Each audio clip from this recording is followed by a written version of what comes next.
बात करते हैं हाइड्रोजन स्पेक्ट्रम की बच्चों। और हाइड्रोजन स्पेक्ट्रम के क्वेश्चंस करने के लिए हम बिल्कुल वैसे ही मैपिंग करेंगे जैसे हमने इंटरफेरेंस में करी थी। एनर्जी ऑफ nth ऑर्बिट देखो हमें पता है ना, ये है जो एक्सप्रेशन हम डिराइव करके लाए थे, याद है तुम्हें? हमने बात की थी z² upon n² negative sign, क्योंकि अट्रैक्शन फोर्स से बाउंड सिस्टम है, मी 4 8 एप्सिलॉन नॉट स्क्वायर h²। ठीक, उसके बाद मैंने बताया था कि ये जो वैल्यूज़ हैं, mass of electron, charge of electron, epsilon not की वैल्यू 8 मल्टीप्लाई किया h की वैल्यू, सब वैल्यू सब्स्टिट्यूट करो तो ये आता है 13.6 इलेक्ट्रॉन वोल्ट। यहाँ पे जो भी वैल्यूज़ हमने रखी उसके बाद इस पूरे एक्सप्रेशन को हम 1.6 इंटू 10⁻⁻19 से डिवाइड करेंगे तो जो जूल्स में वैल्यू आनी थी वो इलेक्ट्रॉन वोल्ट्स में कन्वर्ट हो जाएगी। बहरहाल हमारे पास इसका वो हैंडी फॉर्मूला जो हम न्यूमेरिकल में बहुत इस्तेमाल करेंगे, याद करने में आसान, यूज़ करने में आसान। अब क्वेश्चंस ज़्यादातर जो इस पार्ट में पूछे जाएंगे बोहर्स स्पेक्ट्रम में, वो किसके होंगे कि जब इलेक्ट्रॉन एक एनर्जी स्टेट से दूसरी एनर्जी स्टेट में मूव करता है तो हायर एनर्जी स्टेट से लोअर एनर्जी स्टेट में मूव करते समय वो एनर्जी रेडिएट करता है खास वेवलेंथ की, और लोअर से हायर में मूव करते हुए वो एक खास वेवलेंथ की एनर्जी को एब्जॉर्ब करता है। तो अब बात आई कि ये कैसे कैलकुलेशन होगा और हमें क्या ज़रूरी है कि हम याद रखें कि हमारे क्वेश्चंस अच्छे से बने। तो when electron moves from higher energy state to lower energy state, we should be clear that electron radiates energy equal to difference of the two states of energy. अब इस पॉइंट को हम दो तरह से अलग अलग देख सकते हैं, और उन दो तरह से देखने से हमको दो अलग अलग फॉर्मूले मिलेंगे जिनको हम अलग अलग सवालों में प्रायोरिटी बेसिस पर यूज़ करेंगे। ठीक है, तो चलो देखते हैं। सबसे पहले देखो, हमको पता है ना कि E की वैल्यू है z² upon n² me 4 upon 8 epsilon not square h²। तो अब सोचो कि अगर एनर्जी स्टेट 2 से एनर्जी स्टेट 1 में इलेक्ट्रॉन जंप करता है तो इस डिफरेंस के बराबर एनर्जी वो रेडिएट करेगा। तो हमने E2 की वैल्यू रखी, देखो n2 यहाँ रख दिया, बाकी सबसे E1 की वैल्यू रखी, यहाँ n1 कर दिया, बाकी सारे क्वांटिटीज सेम। अब E2 माइनस E1 को जो एनर्जी रेडिएट होगी उस एनर्जी को, इसको मतलब हम कह सकते हैं कि डेल्टा E। तो डेल्टा E को हम h न्यू भी लिख सकते हैं, है ना, और h new hc upon lambda लिखा जा सकता है।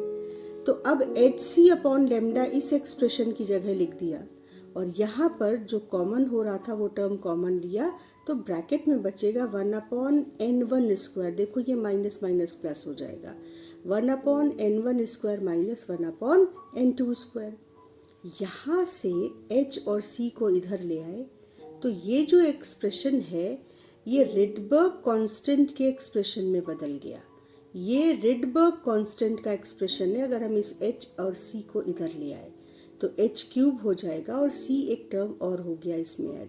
तो अब 1 लेमडा जो हमने लेफ्ट साइड में छोड़ा उसकी वैल्यू हो गई z²। इस टर्म की जगह हमने लिखा रिडबर्ग्स कांस्टेंट r, और बाकी 1/n1² माइनस 1/n2²। तो अब अगर हमको पता है कि एनर्जी स्टेट 2 से एनर्जी स्टेट 1 में इलेक्ट्रॉन ट्रांजिट करे तो वो लेमडा वेवलेंथ की एनर्जी रेडिएट करेगा, और वो लेमडा हम कैलकुलेट करेंगे इस एक्सप्रेशन से। लेकिन तुम ध्यान से देखो, इसे कैलकुलेट करना थोड़ा सा कैलकुलेशन ज़्यादा है इसमें, और हमारे पास इससे एक ज़्यादा फास्ट और शॉर्टकट तरीका है। वो कैसे है? इसको तो हमें याद ही करना है, क्योंकि जब हम हाइड्रोजन स्पेक्ट्रम की डिफरेंट सीरीज़ के बारे में बात करेंगे तो ये इम्पॉर्टेंट फार्मूला वहाँ पे हम इसी के रेफरेंस में हर सीरीज़ को डिफाइन करेंगे। तो दूसरा तरीका क्यों है? दूसरा तरीका और क्यों उसको हमको याद करना चाहिए? क्योंकि भाई वो कैलकुलेशन में ज़्यादा आसान है। देखो, E2 minus E1 is equal to h nu, ये हमें पता है। अब h न्यू को हम hc अपॉन लेमडा लिख सकते हैं। इसमें तुम h की वैल्यू, c की वैल्यू, दोनों वैल्यूज रख दो। यहाँ पर h की वैल्यू रखी, c की वैल्यू रखी, ठीक। तो जो वैल्यू अभी कैलकुलेट होकर आएगी फाइनली वो किस में होगी? वो होगी जूल्स में। और अगर हम इस जूल्स में जो वैल्यू आ रही है उसको 1.6 इंटू 10⁻⁻19 से डिवाइड कर दें तो वैल्यू जूल्स से कन्वर्ट हो जाएगी इलेक्ट्रॉन वोल्ट में, और हमको वही चाहिए क्योंकि वही एनर्जी की यूनिट एटम्स के केस में ज़्यादा रीजनेबल है। अब इसको जब आप सॉल्व करोगे तो आपके पास ये खास एक्सप्रेशन आएगा 12431 इंटू 10⁻⁻7। ये डेसिमल हटाया हमने तो 12431 और 10⁻⁻10 हो गया। ये जो 10⁻⁻10 था ना, इसको अगर हम नीचे ले आए, देखो यहाँ पर ये 10⁻⁻10 यहाँ ले आए डिनोमिनेटर में, तो लेमडा की वैल्यू हम मीटर्स में रखते हैं, लेकिन लेमडा की वैल्यू मीटर्स में रखी और अगर उसको 10⁻10 से मल्टीप्लाई किया तो ये जो वैल्यू थी वो एंगस्ट्रॉम में कन्वर्ट हो जाती है। तो हमने क्या किया, हमने एक इजी ट्रिक यूज़ की, क्योंकि क्वेश्चंस में ज़्यादातर आप लाइट या एंगस्ट्रॉम की वेव्स की बात करेंगे। आप जो लेमडा लेंगे न्यूमेरिकल्स में आपको मिलेगा वो एंगस्ट्रॉम के टर्म्स में, यूनिट्स में मिलेगा। तो हम इस लेमडा इंटू 10⁻10 की जगह लिख देते हैं substitute the value of lambda in angstrom, ठीक। और ये जो 12431 था ना, इसको हम अप्रॉक्सीमेट करें तो हम रिजल्ट में बिना कोई एप्रिशिएबल चेंज लाए ये अप्रॉक्सीमेशन कर सकते हैं कि हमको याद करने में थोड़ा आसानी हो। तो 12400 हम 12431 भी ले सकते हैं और 12400 भी ले सकते हैं। जो आंसर है उसमें कोई इतना एप्रिशिएबल डिफरेंस नहीं आएगा। तो delta E is equal to 12400 upon lambda in angstrom, और जो डेल्टा ई की वैल्यू आएगी वो इलेक्ट्रॉन वोल्ट में होगी। तो अब ये बड़ा इंपॉर्टेंट फार्मूला हमको मिलता है, बहुत तेज़ी से हम इससे अपने न्यूमेरिकल सॉल्व कर पाएंगे।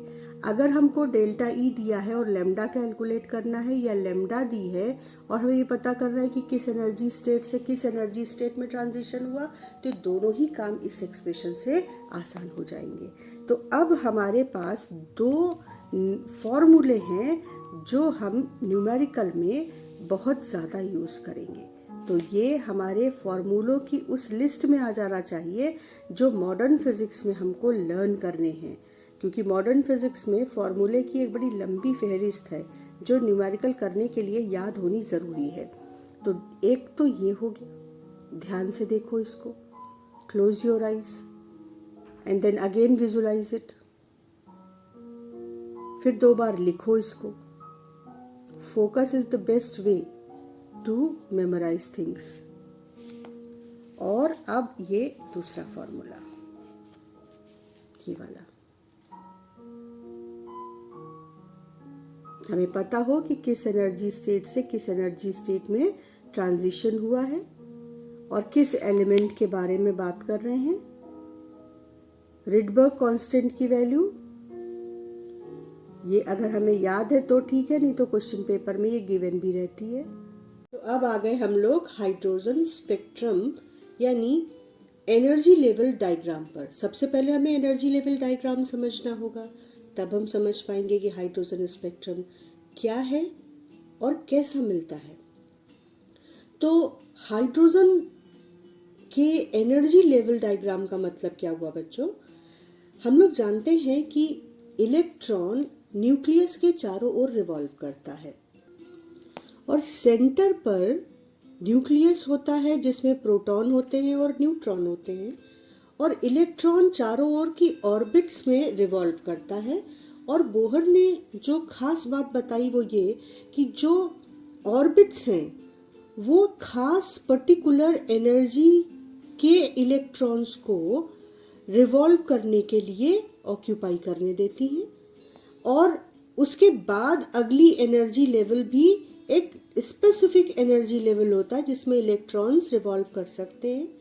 इन दोनों लेवल्स के बीच की एनर्जीज रखने वाला ऑर्बिट इलेक्ट्रॉन्स के लिए अलाउड नहीं होता है। और ये जो अरेंजमेंट है ये हर एलिमेंट के एटम का अलग अलग होता है। तो जो ये जो एनर्जी स्टेट्स हैं इनको हमने मॉडर्न फिजिक्स में और सेमीकंडक्टर में स्ट्रेट लाइन से रिप्रेजेंट करना शुरू किया अपने कॉन्सेप्ट्स को डिस्कस करने के लिए, और इनको हमने कहा एनर्जी स्टेट्स।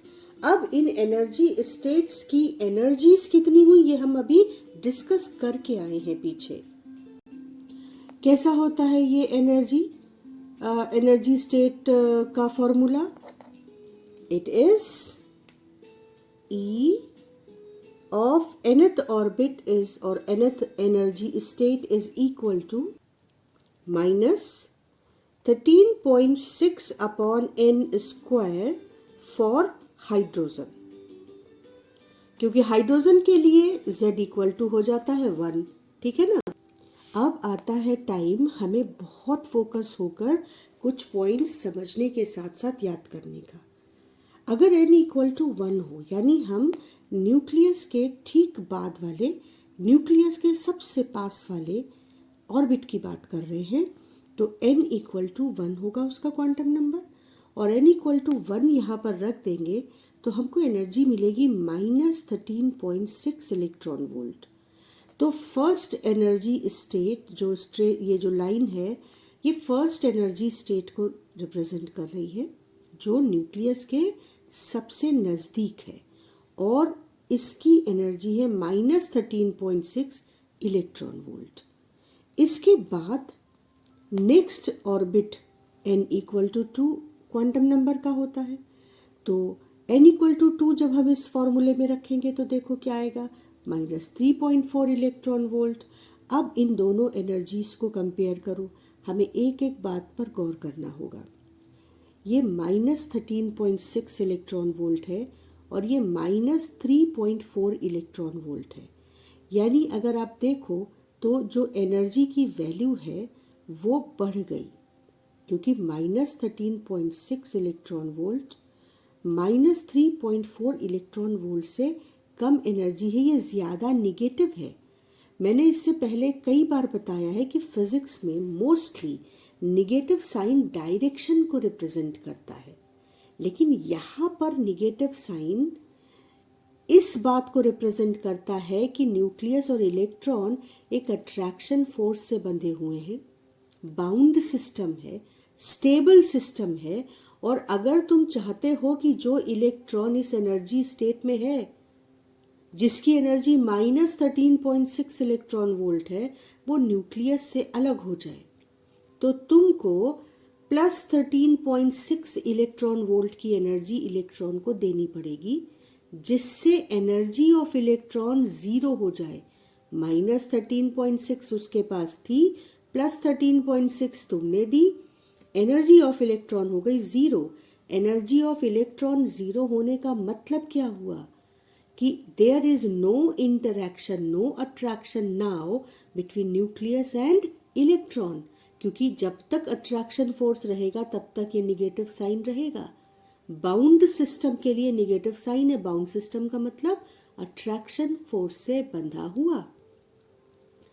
तो ये जो निगेटिव साइन है ये डायरेक्शन नहीं है, अब ये इस एनर्जी की वैल्यू के साथ अटैच्ड असाइंड नंबर के साथ असाइंड है, और तब ये -3.4 is greater than -13.6 electron volt, क्योंकि यहाँ पर तुमको इलेक्ट्रॉन को फ्री करने के लिए +13.6 देना है और यहाँ पर तुम्हें +3.4 केवल देना है। समझ में आ रही है बात? तो जैसे जैसे हम हायर लेवल्स की ओर बढ़ रहे हैं, हमने पहला जो लाइन बनाया वो न्यूक्लियस के सबसे पास के ऑर्बिट के लिए थी, और उसके बाद वाले ऑर्बिट के लिए हमने उससे ऊपर एक पर्टिकुलर डिस्टेंस पर दूसरी लाइन ड्रॉ की, और हमने देखा कि एनर्जी बढ़ गई। उसके बाद वाला ऑर्बिट उससे ज़्यादा हायर एनर्जी लेवल का होता है। ये हमको पता भी है कि एटॉमिक स्ट्रक्चर में सबसे पास सबसे लोएस्ट एनर्जी स्टेट होती है, फिर उससे हायर, फिर उससे हायर। तो यहाँ भी हम देख रहे हैं कि एनर्जीज जैसे जैसे हम ऊपर जा रहे हैं, हम हायर एनर्जी स्टेट्स को रिप्रेजेंट करने वाली लाइंस ड्रॉ कर रहे हैं। तो हमने 5 एनर्जी लेवल्स अगर हमको याद रहते हैं तो बोहर्स स्पेक्ट्रम से जो सवाल आएंगे वो हमें बहुत आसानी से होंगे। तो ये वैल्यूज़ आपको याद करनी पड़ेंगी, और इन वैल्यूज़ को याद करने का तरीका है, पहला फोकस, दूसरा रिपीट, तीसरा राइट। फोकस होकर देखो, फिर उसको बार बार देखो, रिपीट करो, और फिर उसको बार बार लिखो। तो पहला -13.6 electron volt, -3.4 electron volt, n equal to 3 के लिए जो एनर्जी है वो आ जाएगी -1.51 इलेक्ट्रॉन वोल्ट। ठीक, ध्यान से देखते चलो। n इक्वल टू 4 के लिए आ जाएगी -0.85 इलेक्ट्रॉन वोल्ट। अच्छा, n इक्वल टू 5 इसके लिए आ जाएगी -0.54 इलेक्ट्रॉन वोल्ट, और फिर उससे ऊपर -3.38 इलेक्ट्रॉन वोल्ट। तो जैसे जैसे हम हायर एनर्जी स्टेट्स की ओर बढ़ रहे हैं, एनर्जी की वैल्यू लेस निगेटिव होती जा रही है, और हर हायर एनर्जी स्टेट को हम एक लाइन से रिप्रेजेंट कर रहे हैं, या हर एनर्जी स्टेट को हम एक लाइन से रिप्रेजेंट कर रहे हैं। अब दूसरा पॉइंट जो तुम्हें ध्यान देना है, हो सकता है कुछ बच्चों ने इसको बिना मेरे पॉइंट आउट किए ध्यान दिया हो, लेकिन हम जैसे जैसे हायर एनर्जी स्टेट्स पे बढ़ रहे हैं, ये जो डिफरेंस है ना, ये मैंने देखो डिक्रीज किया है। यानी हर एनर्जी स्टेट जो हायर एनर्जी स्टेट है वो relatively close to lower energy state आ रही है जैसे जैसे हम ऊपर जा रहे हैं, है ना। तो ये जो गैप है ये घट रहा है दो एनर्जी स्टेट्स के बीच में, जैसे जैसे हम हायर एनर्जी स्टेट की ओर बढ़ रहे हैं। ऐसा क्यों है देखो जरा। ये भी हमको अगर वैल्यूज कुछ याद हो जाएंगी तो हमको उसका फायदा एग्जाम में नजर आएगा। क्या? ये एनर्जी स्टेट है पहली और ये दूसरी, ठीक। इन दोनों की एनर्जी वैल्यूज को अगर हम माइनस करें, हायर एनर्जी वैल्यू में से लोअर एनर्जी वैल्यू सब्ट्रैक्ट करें, तो 10.2 इलेक्ट्रॉन वोल्ट मिल रहा है, ठीक। अब थर्ड और सेकंड के बीच जो एनर्जी लेवल है, उन दोनों लेवल्स के हायर से माइनस करो छोटी लेवल को, तो वैल्यू आती है 1.89 इलेक्ट्रॉन वोल्ट। इसी तरह से अगर आप फोर्थ में से थर्ड एनर्जी लेवल के डिफरेंस को जानना चाहो, फोर्थ लेवल में से थर्ड की वैल्यू को माइनस करो, तो आ रहा है 0.66 इलेक्ट्रॉन वोल्ट। तो हम देख रहे हैं कि जो एनर्जी डिफरेंस है वो घट रहा है ना। देखो, पहले और दूसरे के बीच एनर्जी डिफरेंस 10.2 इलेक्ट्रॉन वोल्ट का है, तीसरे और दूसरे के बीच 1.89 का, और फोर्थ और थर्ड के बीच 0.66 का। तो इस बात को रिप्रेजेंट करने के लिए हम एनर्जी लेवल्स के बीच के सेपरेशन को डिक्रीज करके दिखाते हैं जैसे जैसे हम हायर लेवल्स पर बढ़ते हैं। तो ये दूसरा पॉइंट हो गया जो एनर्जी लेवल डायग्राम में हमको ध्यान रखना है, क्योंकि बोर्ड में आपको ये ड्रॉ करने को आ सकता है, पूछा गया है इससे पहले के सालों में। दिख रहा है बेटा? तो ये हो गया दूसरा पॉइंट इंपॉर्टेंट। अब तीसरा पॉइंट देखो, थर्ड इंपॉर्टेंट पॉइंट है, ये एनालिसिस जो हम पहले कर रहे हैं ये न्यूमेरिकल्स के लिए कर रहे हैं, ठीक है। तो सेकंड और फर्स्ट के बीच जो सेपरेशन है या डिफरेंस है एनर्जी का, वो 10.2 इलेक्ट्रॉन वोल्ट है, और ये बहुत फेमस वैल्यू है। बहुत सारे न्यूमेरिकल्स में तुमको ये 10.2 इलेक्ट्रॉन वोल्ट की वैल्यू मिलेगी। तो अगर हमको 10.2 की वैल्यू याद है ना, तो हम उस न्यूमेरिकल को देखते ही समझ जाएंगे कि ये हाइड्रोजन के सेकंड और फर्स्ट लेवल के डिफरेंस को मेंशन कर रहे हैं। आगे देखो, थर्ड और फर्स्ट के बीच जो लेवल डिफरेंस है वो है 12.1 का।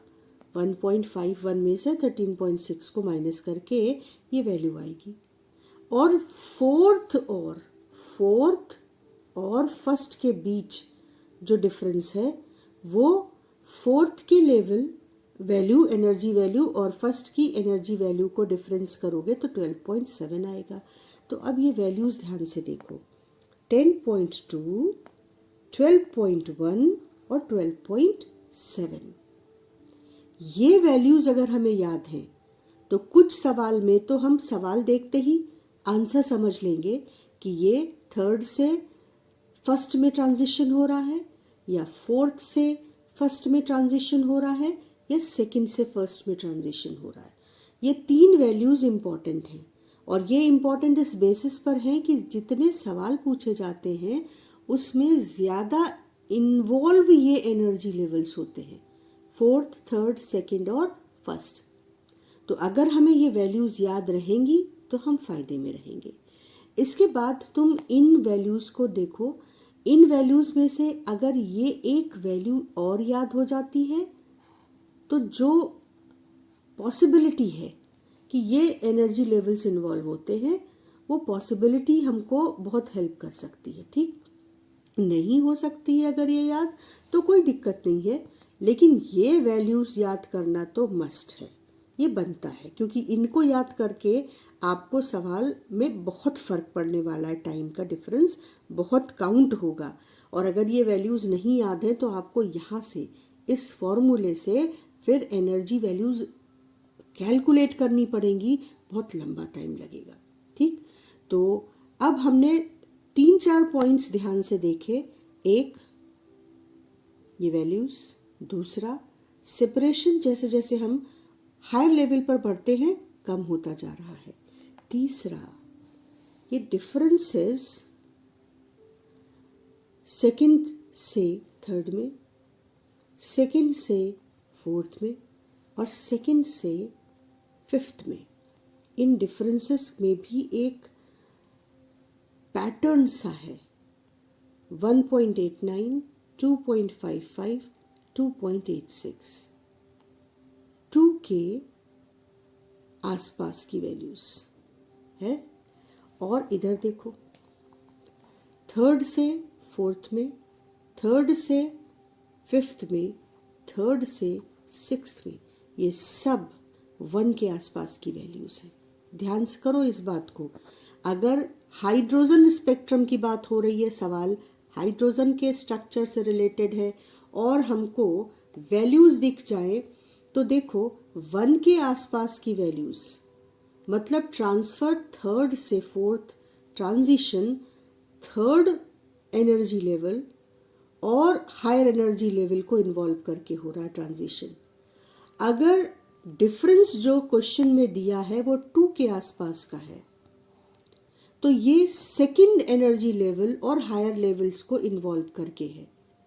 और अगर 10 के आसपास है, 12 के इसमें हम 10 और 12 यानी कि डबल डिजिट में बात हो रही है, तो जो ट्रांजिशन है वो ग्राउंड लेवल को इन्वॉल्व करके है।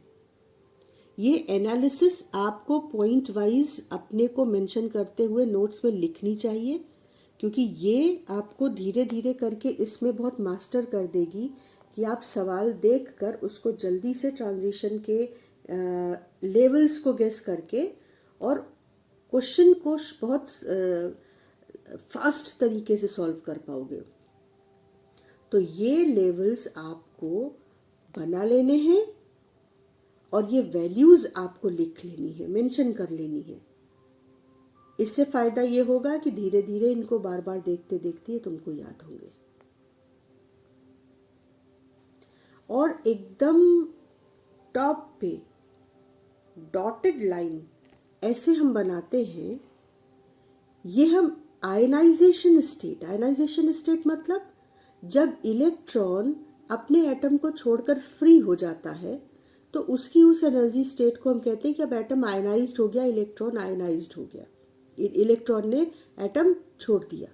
वो जो एनर्जी स्टेट है उसको हम n इक्वल टू इनफाइनाइट करके एनर्जी इक्वल टू 0, यानी अब energy, interaction energy, bound energy नहीं है इलेक्ट्रॉन और न्यूक्लियस के बीच, है ना। यही तो है जीरो का मतलब। तो ये आयनाइजेशन स्टेट भी एनर्जी लेवल डायग्राम में दिखाते हैं। तो अब हम आगे बढ़ते हैं, इम्पोर्टेंट उन पॉइंट्स पर जिक्र करते हैं जो बोहर ने, प्लैंक्स ने, फ्रैंक एंड हर्ट्ज ने, इन सब साइंटिस्ट ने एक्सपेरिमेंट करके कंक्लूड किए, प्रूव किए। और उसमें सबसे पहला पॉइंट है that atom has energy state of definite value. Discrete energy states कहते हैं इसको। परेशान होने की बात नहीं है, इसका मतलब सिर्फ इतना है कि अगर आप n इक्वल टू 4 की बात कर रहे हैं, हाइड्रोजन के n इक्वल टू 4 ऑर्बिट की बात कर रहे हैं, तो आप बात कर रहे हैं 0.85 इलेक्ट्रॉन वोल्ट एनर्जी की। यानी वो इलेक्ट्रॉन्स जिनकी एनर्जी 0.85 हो वो इस एनर्जी स्टेट में रह सकते हैं, वो इस ऑर्बिट में रिवॉल्व कर सकते हैं। तो आप एक खास वैल्यू की बात कर रहे हैं। आप जब एनर्जी ऑफ एन एटम की बात कर रहे हैं या ऑर्बिट ऑफ एन एटम की बात कर रहे हैं, energy state of an atom की बात कर रहे हैं, तो आप एक खास वैल्यू की बात कर रहे हैं। आप 0.9 पॉइंट या 1 पॉइंट समथिंग आप ऐसे नहीं बोल रहे हैं, आप एक खास वैल्यू की बात कर रहे हैं। तो ये डिस्क्रीट एनर्जी लेवल है, खास स्पेसिफिक एनर्जी स्टेट। हर एनर्जी स्टेट एक खास एनर्जी को रिप्रेजेंट करती है और वही इलेक्ट्रॉन उस एनर्जी स्टेट में रिवॉल्व कर सकते हैं जो उस पर्टिकुलर एनर्जी को ऑक्यूपाई करते हैं। या दूसरे टर्म्स में कैसे कहते हैं हम कि उसका एंगुलर मोमेंटम NH/2π के बराबर हो, वही इलेक्ट्रॉन उस एनर्जी स्टेट में रिवॉल्व कर सकता है। दूसरी बात कि लोएस्ट एनर्जी स्टेट, अब ये यहाँ पर क्यों मेंशन किया मैंने, क्योंकि कई बार ये सवाल पेपर में पूछा गया। तो जहाँ डेफिनेशन की बारी आई वहाँ बच्चे बहुत गड़बड़ करने लगते हैं। तो lowest energy state in which electrostatic energy of attraction, यानी पोटेंशियल एनर्जी या इलेक्ट्रोस्टैटिक एनर्जी ऑफ अट्रैक्शन, खाली पोटेंशियल एनर्जी नहीं, टोटल एनर्जी भी तो एटम की निगेटिव है। तो इलेक्ट्रोस्टैटिक एनर्जी ऑफ अट्रैक्शन का मतलब टोटल एनर्जी निगेटिव है, मतलब attraction force between electron and nucleus, जो हम बार बार बात कर रहे हैं। तो lowest energy state in which energy between nucleus and electron is minimum is called ground state।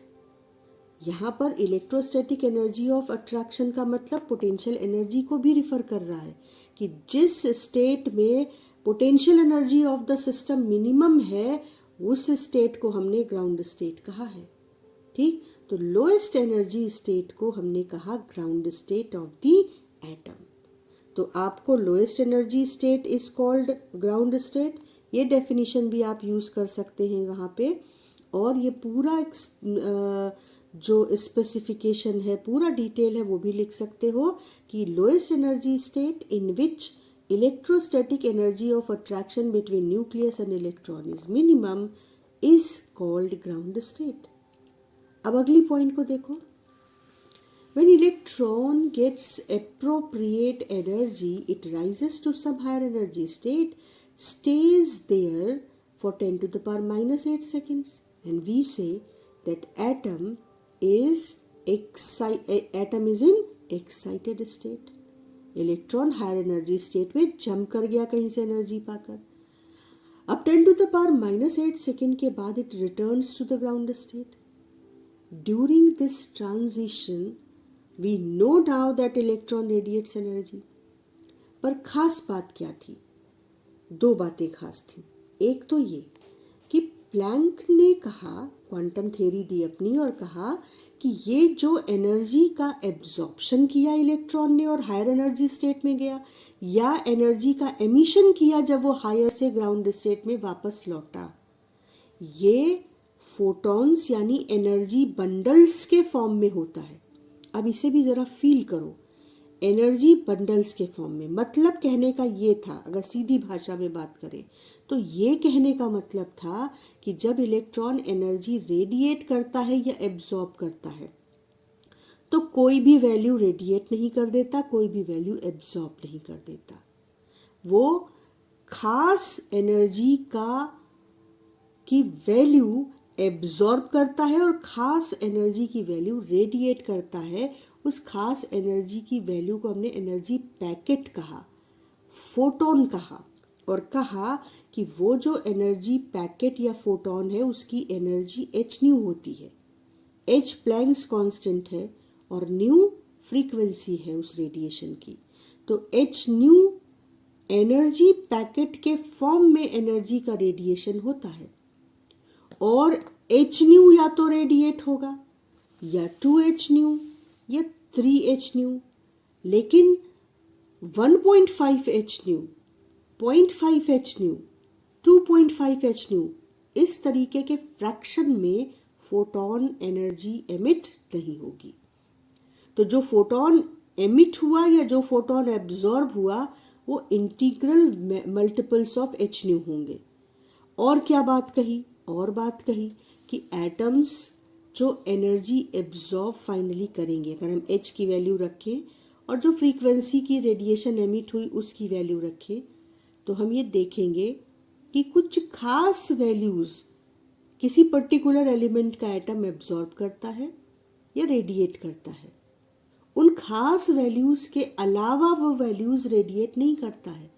वो किसी भी वैल्यू को रेडिएट नहीं करता है एनर्जी की, और कंटिन्यूअस वैल्यूज़ भी एनर्जी की रेडिएट नहीं करता है। खास वैल्यूज़ एनर्जी की रेडिएट करता है। और ये तो हम इस डायग्राम में साफ साफ देख रहे हैं। यहाँ पर हम वैल्यूज़ को, ये पॉइंट्स को इस एनर्जी स्टेट डायग्राम से क्लियर करते चलेंगे कि भाई अगर सेकंड से फर्स्ट में ट्रांजिशन हुआ, इलेक्ट्रॉन पहले फर्स्ट से सेकंड में गया, तो वो सिर्फ 10.2 इलेक्ट्रॉन वोल्ट की एनर्जी ही एब्जॉर्ब करेगा। उससे ज़्यादा हुई तो भी वो उस फोटोन को एब्जॉर्ब नहीं करेगा, और उससे कम हुई तो भी वो उसको एब्जॉर्ब नहीं कर सकता। मतलब ऐसा नहीं होगा कि अगर फोटोन 11 इलेक्ट्रॉन वोल्ट लेकर आ रहा है तो एटम 10.2 इलेक्ट्रॉन वोल्ट एब्जॉर्ब कर ले और बाकी एनर्जी छोड़ दे। यानी एटम जब कभी एब्जॉर्ब करेगा तो या तो पूरा फोटोन एब्जॉर्ब करेगा या कुछ भी नहीं एब्जॉर्ब करेगा। बात कुछ फील आ रही है? बात को समझ पा रहे हो कि या तो 10.2 इलेक्ट्रॉन वोल्ट एब्जॉर्ब करेगा या कुछ भी नहीं एब्जॉर्ब करेगा। लेकिन ऐसा नहीं होगा कि अगर 12 इलेक्ट्रॉन वोल्ट का फोटोन उस पर गिरा तो वो 12.1 उसको चाहिए, वो नहीं है तो वो 10.2 उसमें से माइनस करके ले ले और बाकी इलेक्ट्रॉन वोल्ट की फोटोन को जाने दे। ऐसा नहीं होगा। तो खास एनर्जी केवल इलेक्ट्रॉन रेडिएट करता है और खास ही एब्जॉर्ब करता है। तो रेडिएट की भी बात समझ में आती है कि भाई मान लो कि थर्ड से फर्स्ट में इलेक्ट्रॉन ट्रांजिट कर रहा है, तो उसको 12.1 इलेक्ट्रॉन वोल्ट की एनर्जी को रेडिएट करना होगा। वो इसके बीच की एनर्जी को या तो 10.2, सेकेंड से 1 में हुआ तो 10.2 एमिट करेगा, थर्ड से 1 में हुआ तो 12.1 एमिट करेगा, अगर थर्ड से सेकेंड में हुआ तो 1.89 एमिट करेगा। यानी कितनी एनर्जी एमिट करेगा या एब्जॉर्ब करेगा ये एंटायरली किस पर डिपेंड कर रहा है? एनर्जी स्टेट के डिफरेंस पर डिपेंड कर रहा है।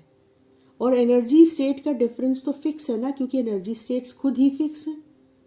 तो अब हमको ये बात क्लियर हो जानी चाहिए कि डिस्क्रीट एनर्जी लेवल्स एटम्स के होते हैं और उसका असर ये होता है कि इलेक्ट्रॉन एक डेफिनिट अमाउंट ऑफ एनर्जी को एब्जॉर्ब करता है या रेडिएट करता है while transiting it's electron.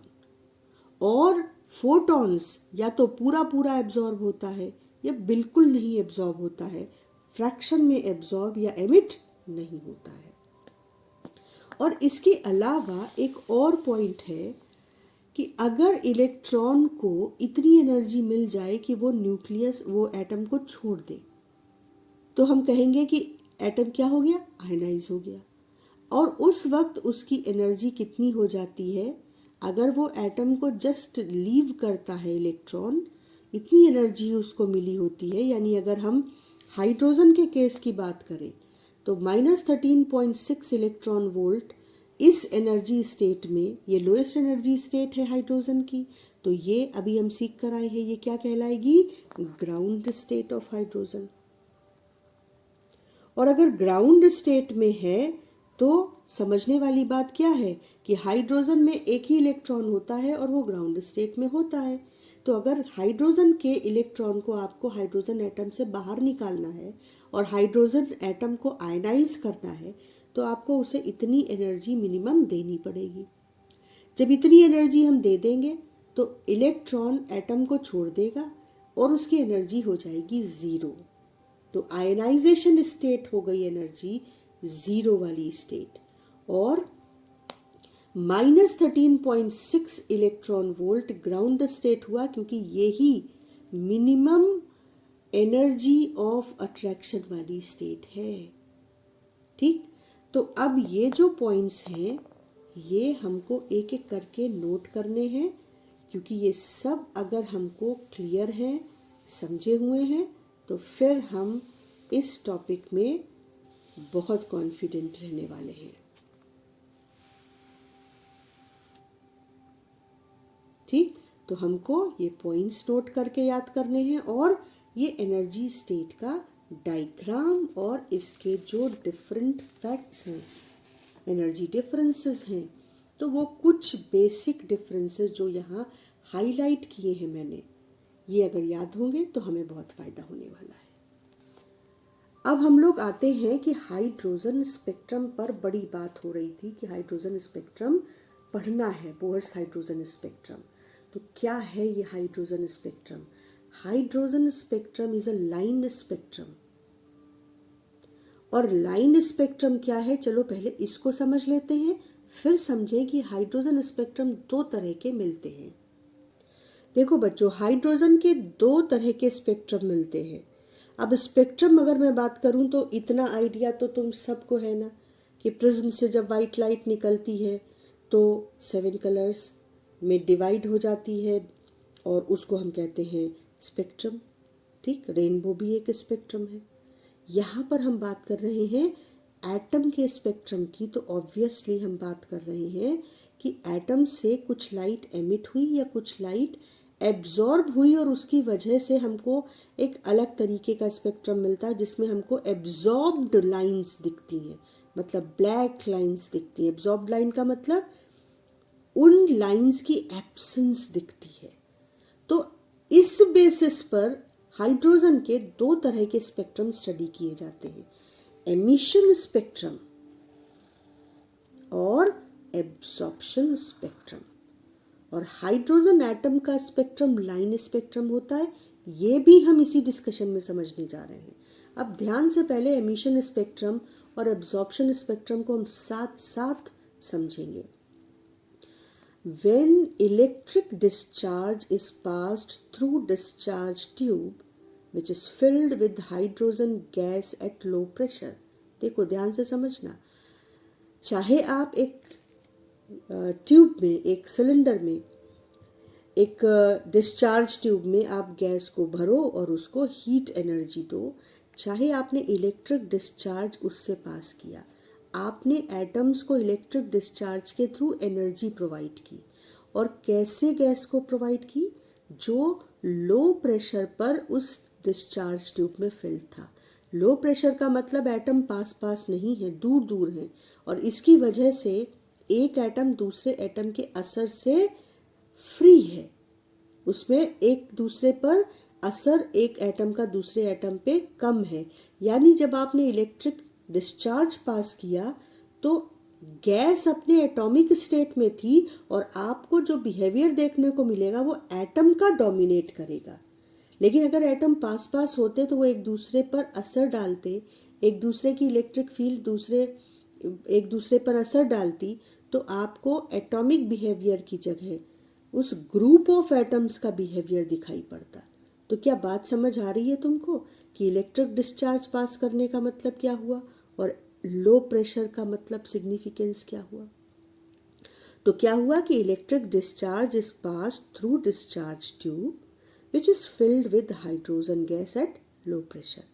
Atomic state में है गैस, ठीक, and electrons absorb that energy from the discharge electric discharge and move to excited state. Obviously इस इलेक्ट्रिक डिस्चार्ज से एटम्स ने अपने एनर्जी लेवल्स के डिफरेंस के बराबर एनर्जीज को एब्जॉर्ब किया और लोअर स्टेट से हायर स्टेट में जंप कर गए। ठीक है, अब जब लोअर स्टेट से हायर स्टेट में जंप कर गए तो वहां रहेंगे तो है नहीं पूरे समय, सिर्फ 10⁻⁻8 सेकेंड तक रहेंगे। क्यों? क्योंकि इलेक्ट्रॉन उस स्टेट में वापस आना चाहता है जिस स्टेट में लोएस्ट पोटेंशियल एनर्जी है। तो इलेक्ट्रॉन क्या करेगा कि it will stay there for 10⁻⁸ seconds, then will be returned to lower state. And during that transition, energy of a specific wavelength कैसे मिलेगी? Which is equal to difference between the two levels, energy levels. That is radiated. समझ आई बात की क्या हुआ process? When this radiated energy, अब radiated energy तुमको एक रेडिएशन मिल रही है ना, इलेक्ट्रोमैग्नेटिक रेडिएशन, अब उसको हम एक मशीन या इंस्ट्रूमेंट जिसे हम स्पेक्ट्रोस्कोप कहते हैं, जैसे वाइट लाइट को प्रिज्म से निकालते हैं तो प्रिज्म डिवाइड करता है एनर्जीज को, वैसे ही ये प्रिज्म से सोफिस्टिकेटेड और बढ़िया स्पेक्ट्रम प्रोड्यूस करने वाली मशीन है, स्टडी करने वाली मशीन है। तो हमने उस रेडिएटेड एनर्जी को इस स्पेक्ट्रोस्कोप से पास कराया और इस स्पेक्ट्रोस्कोप के थ्रू उस एनर्जी रेडिएशन को स्टडी किया। तो हमने क्या देखा? हमने देखा fine lines are obtained. Those fine lines represent, each line represent a specific wavelength. ठीक, तो वो जो लाइंस हमको पैटर्न मिला ना स्पेक्ट्रोस्कोप से स्टडी करते समय, उसको हमने कहा स्पेक्ट्रम ऑफ हाइड्रोजन एटम। और क्योंकि उसमें लाइंस मिल रही थी तो हमने उसको कहा लाइन स्पेक्ट्रम मिला हमको जब हम हाइड्रोजन एटम का या हाइड्रोजन गैस का स्पेक्ट्रम स्टडी कर रहे थे, तो हमको लाइन स्पेक्ट्रम मिला। और हमने क्या कहा? हमने कहा कि ये जो ब्राइट लाइंस डिफरेंट कलर की या ब्राइट लाइंस ब्लैक बैकग्राउंड पर, डार्क बैकग्राउंड पर मिली हमको, जो कि हर लाइन एक खास वेवलेंथ को रिप्रेजेंट कर रही है, ये क्योंकि एमिशन हुआ हाइड्रोजन गैस से। तो ये कैसा स्पेक्ट्रम है? Emission spectrum. तो लाइन स्पेक्ट्रम है, एमिशन स्पेक्ट्रम है और एटम से मिला हुआ स्पेक्ट्रम है, क्योंकि गैस एटॉमिक स्टेट में थी। तो अब कुछ बात समझ आई कि एमिशन स्पेक्ट्रम का मतलब क्या हुआ और हमने उसे लाइन स्पेक्ट्रम क्यों कहा। ठीक, तो ये स्पेक्ट्रम दिखेगा वैसा नहीं जैसा कि आप स्पेक्ट्रम देखते हैं रेनबो में। यहाँ पर स्पेक्ट्रम थोड़ा विजुलाइज करना मुश्किल होता है, लेकिन इसीलिए मैंने तुमसे कहा कि कुछ फील करो कि ये डार्क बैकग्राउंड में ब्राइट लाइंस थी और हर ब्राइट लाइन एक खास पोजीशन पर थी। उस पोजीशन से ये पता चलता है कि ये किस वेवलेंथ की लाइन को, ये लाइन है कौन सी वेवलेंथ के रेडिएशन को ये लाइन रिप्रेजेंट कर रही है। तो उस तरीके से जो डिफरेंट वेवलेंथ्स बाहर आई, उन्होंने अपने साथ एक डेटा हमको ट्रांसफ़र किया, उन्होंने एक इन्फॉर्मेशन हमको ट्रांसफ़र की कि भाई ये जो डिफरेंस है एनर्जीज के बीच में, एनर्जी लेवल के बीच में, जिस एटम से हम आ रहे हैं उस एटम की इंफॉर्मेशन है कि एनर्जी लेवल्स के बीच का जो डिफरेंस है वो डिफरेंस हम अपने वेवलेंथ के थ्रू तुमको बता रहे हैं। क्लियर हो रही है बात? तो लाइन स्पेक्ट्रम और एमिशन स्पेक्ट्रम। अब आते हैं एब्सॉर्प्शन स्पेक्ट्रम पर।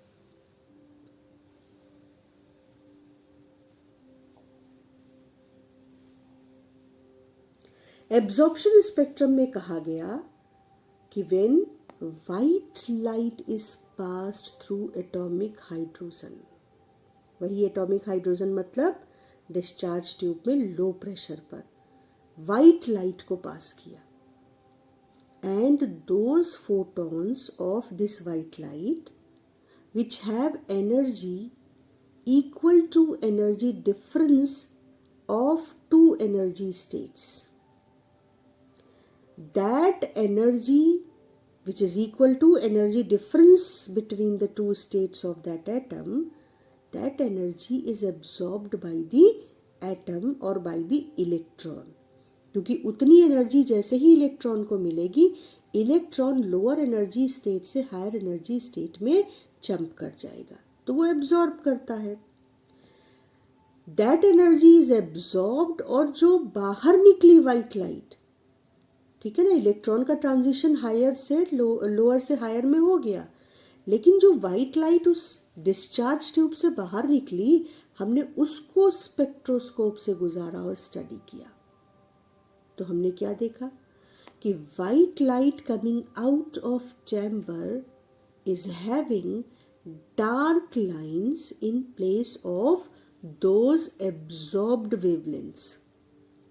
हम लोग अभी थोड़ी देर पहले देख रहे थे कि कैसे हम लेम्डा को कैलकुलेट करेंगे अगर E1 से E2 में ट्रांजिशन हो तो, या E2 से E1 एनर्जी स्टेट में ट्रांजिशन हो तो अब जो ट्रांजिशन E1 से E2 या E2 से E1 में हुआ, यहाँ पर E1 से E2 में हुआ, हायर एनर्जी स्टेट में जंप कर गया इलेक्ट्रॉन, तो उस एनर्जी गैप के कोरिस्पॉन्डिंग जो लेम्डा हमने कैलकुलेट की थी, वो लेम्डा उस वाइट लाइट में मिसिंग है, और मिसिंग है तो आपको वहाँ क्या नजर आएगा, एक डार्क लाइन। ठीक, ये जो डार्क लाइन है, this constitutes absorption spectrum. So absorption spectrum is actually absence of particular wavelength of energy in that radiation which is allowed to pass through the atomic hydrogen. जो energy hydrogen atom से या atomic state में hydrogen gas के atomic state से पास कराई गई, उस energy को हमने स्पेक्ट्रोस्कोप से तब स्टडी किया जब वो डिस्चार्ज ट्यूब से बाहर आई। तो हाइड्रोजन गैस के एटम्स ने अपनी रिक्वायरमेंट के इक्वल एनर्जी को उस रेडिएशन से एब्जॉर्ब किया, तो जो एनर्जी डिस्चार्ज ट्यूब से बाहर आ रही है उसमें वो पर्टिकुलर एनर्जी मिसिंग थी, वो particular wavelength corresponding to that energy missing थी। तो हमको जो स्पेक्ट्रम मिला वो कैसा दिख रहा था, वाइट बैकग्राउंड था, जो रेडिएशन का जो इंसिडेंट रेडिएशन है उसका वाइट बैकग्राउंड था, ब्राइट बैकग्राउंड था, और उसमें डार्क लाइंस थी जो मिसिंग वेवलेंथ को बता रही थी। तो ये मिस कहाँ हो गई, कुछ नहीं, हाइड्रोजन एटम ने वो पर्टिकुलर वेवलेंथ की एनर्जीज को एब्सॉर्ब कर लिया। अब क्योंकि वो मिसिंग डार्क लाइन हो या ब्राइट लाइन एमिशन स्पेक्ट्रम की हो, दोनों ही कैसी होंगी, दोनों ही खास वेवलेंथ के प्रेजेंस को स्क्रीन पे दिखाएंगे स्पेक्ट्रोमीटर के। यानी हाइड्रोजन एटम ने एमिट किया तो भी खास वेवलेंथ एमिट की, सारी वेवलेंथ नहीं एमिट की, कोई भी वेवलेंथ एमिट नहीं की। और जब हाइड्रोजन एटम ने एब्जॉर्ब किया तो भी खास एनर्जीज को, खास वेवलेंथ्स को एब्जॉर्ब किया। और इसने ये प्रूव किया कि एटम के पास, क्योंकि हम जो इन्फॉर्मेशन आज समझ रहे हैं कि एटम के पास डिस्क्रीट एनर्जी लेवल है, ये कहाँ से आया, ये फ्रेंच एंड हर्ट्ज ने प्रूव किया था कि भाई जब एटम एब्जॉर्ब करता है या एमिट करता है तो कोई भी एनर्जी एमिट या एब्जॉर्ब नहीं करता है। और ये स्पेक्ट्रम हमको बता रहा था कि देखो खास वेवलेंथ्स एब्जॉर्ब हुई या खास वेवलेंथ्स एमिट हुई।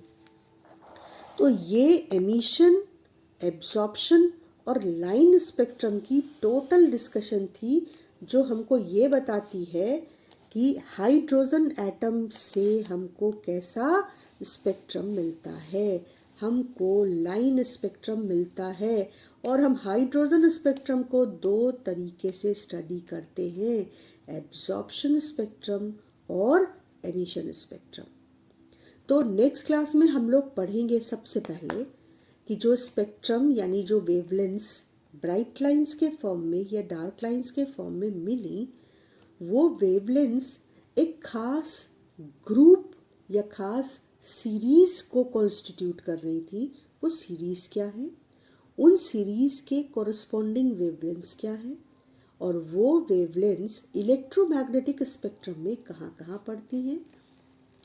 और फिर हम पढ़ेंगे एक बड़ा इम्पॉर्टेंट और दिलचस्प क्वेश्चन, और उसका आंसर जो बोर्ड में पूछा जाता है कि why do we have energy more lines in emission spectrum in comparison to absorption spectrum। absorption spectrum में मिसिंग डार्क लाइंस बहुत खास और बहुत कम होती हैं, जबकि उन्हीं एनर्जी स्टेट्स के अगर ट्रांजिशन को हम कंसीडर करें तो भी एमिशन स्पेक्ट्रम में बहुत सारी लाइंस मिलती हैं, जबकि एब्जॉर्प्शन स्पेक्ट्रम में बहुत कम लाइंस मिलती है। तो ऐसा क्यों होता है, ये हम लोग नेक्स्ट क्लास में पढ़ेंगे। तब तक आपने आई होप कि ये सारे एनर्जी लेवल्स ड्रॉ कर लिए हैं और इनकी वैल्यूज़ को आप लर्न करना शुरू कर रहे हैं।